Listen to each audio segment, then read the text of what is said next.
é que o universo não está nem a punir-nos, nem a abençoar-nos. O universo simplesmente responde à atitude vibracional que nós emitimos a cada momento. Então, se eu estou feliz, se eu estou bem disposta, se eu estou com objetivos claros na minha vida, a vibração que eu emito é uma vibração de sucesso. E, portanto, significa que eu consigo atrair sucesso para a minha vida. Isto é outra lei universal.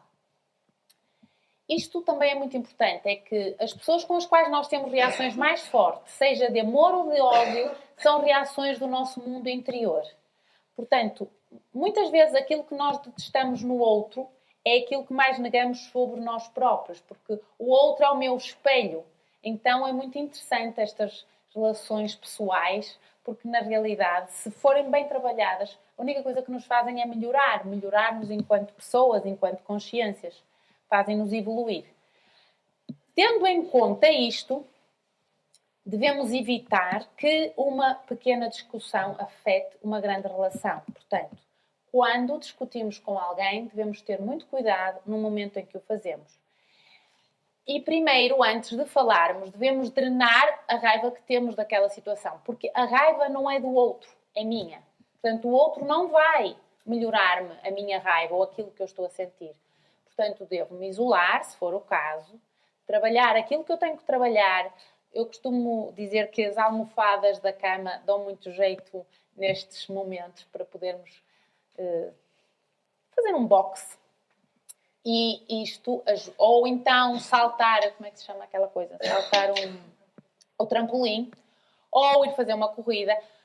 Tudo o que nos faça drenar aquela sensação de raiva e de impotência que estamos a ter. Depois, deve ser marcada a hora para a conversa. Devem chegar a um acordo para estarem ambos de acordo daquilo que vão conversar. E, por último, têm que saber como é que vão conversar. A conversa deve ser sempre na forma de um acordo. Aquilo que eu digo, aquilo que me incomodou, deve ser num acordo. Porque se eu consigo chegar a um acordo com o outro, eu consigo fazer com que este assunto deixe de me incomodar. Sendo assim, nas discussões também nos devemos sempre lembrar que preferimos ter razão ou ser felizes. Esta é uma verdade que eu acho fundamental. Porque muitas vezes, para sermos felizes, não podemos querer ter razão. Portanto, a melhor relação amorosa é aquela em que o amor mútuo é maior que a necessidade mútua e um grande amor e um grande desafio têm sempre um grande risco. Significa que pode não dar certo, mas na realidade só vamos saber se arriscarmos, quer uma coisa, quer outra. Portanto, arrisquem, amem incondicionalmente, porque o sucesso é para os atrevidos.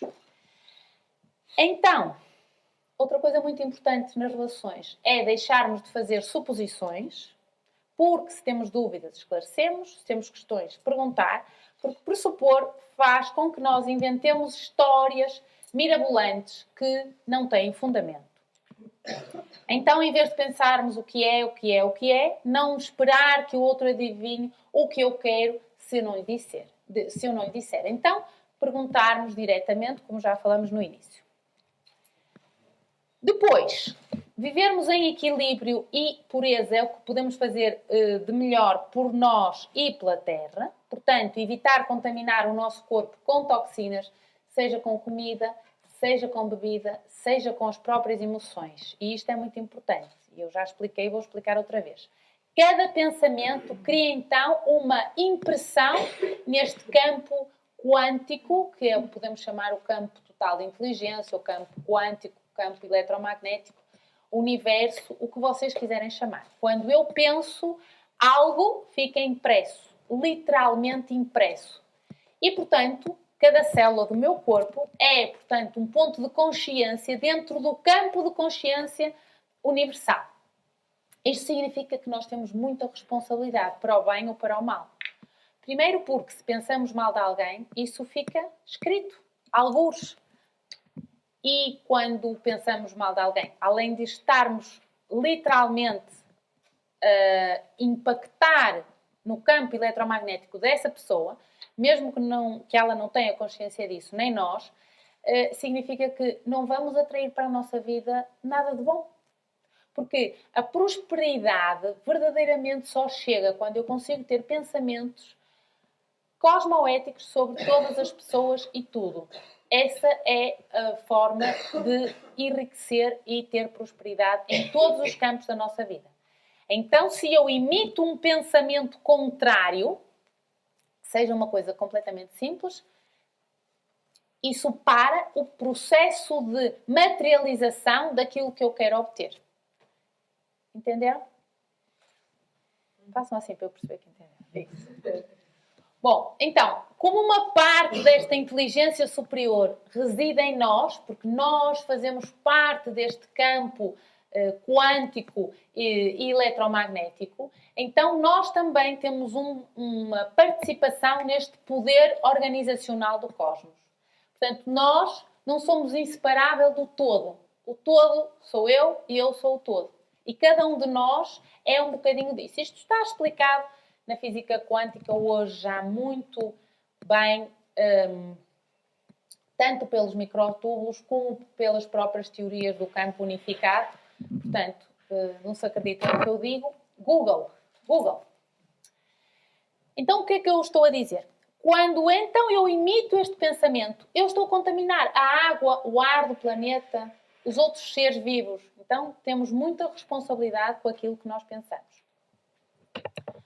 Portanto, e para fazer um resumo, então, depois desta introdução, um resumo destas instruções para que nos treinemos a viver a vida. Portanto, ficaria muito feliz se pudessem, a partir de hoje, ir em frente rumo a uma nova vida, com novos pensamentos. Lembrem-se que as únicas coisas que nós não controlamos na nossa vida são o início e o fim da vida. Entre estes dois acontecimentos está este jogo a que nós chamamos vida e que, portanto, podemos controlar para o nosso melhor, mas também, às vezes, não controlamos para o pior. Devemos viver uma vida plena para que possamos, algum dia, ter orgulho na nossa vida. Devemos nos alimentar adequadamente. Penso que este é um conselho muito básico e muito necessário nos dias de hoje, em que, com a sociedade atual, impele-nos a sermos cada vez mais rápidos e a fazer tudo mais rápido e, portanto, deixamos de cozinhar em casa para a nossa família e deixamos de usar alimentos da terra. Então, eu acho que este é um conselho muito importante que podemos e devemos ensinar às gerações mais novas e que devemos praticar na nossa vida. Estou cada vez mais convencida de que a alimentação é uma parte fundamental desta coisa que se pode chamar um processo de cura. Mas a única forma de acreditarem naquilo que eu vos estou a dizer é experimentarem. Realmente estarem um tempo a comer adequadamente para poderem sentir no vosso corpo as diferenças que isso faz.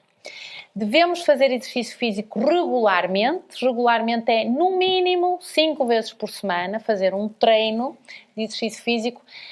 Reparem que cada vez mais na sociedade, nos tempos modernos, gastamos muito pouco. Por exemplo, uma teoria muito interessante que diz que nós devíamos andar 10 mil passos por dia, no mínimo, para podermos estar naquilo que se considera saúde. E não é verdade. Comprem um coisinho desses de medir os passos e vão ficar verdadeiramente horrificados com a quantidade de passos que dão desde que acordam até que se deitam. Portanto, é preciso fazer exercício físico. Lembrem-se que a nossa genética é 99% similar à genética do Paleolítico. Daqueles trogloditas que viveram aqui há uns milhões de anos, do qual nós descendemos.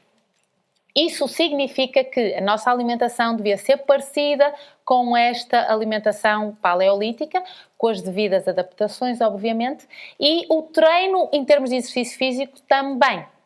Porque lembrem-se que eles eram caçadores-recoletores e, portanto, mexiam-se muito. Portanto, isto para explicar que o exercício físico é fundamental para nós mantermos a saúde. Deixarmos de ter vícios, sejam eles qual forem, os vícios também causam que nós tenhamos a repetição de um processo a nível cerebral. Portanto, devemos ter muito cuidado se tivermos algum vício e devemos eliminá-lo completamente.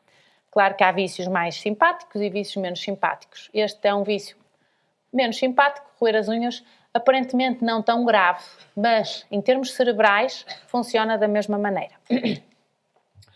Escutar o dobro do que falam, eu digo falam porque eu pessoalmente não, isto a mim não me ocorre, porque eu falo muito pouco, portanto, isto é uma regra também muito básica para este treino.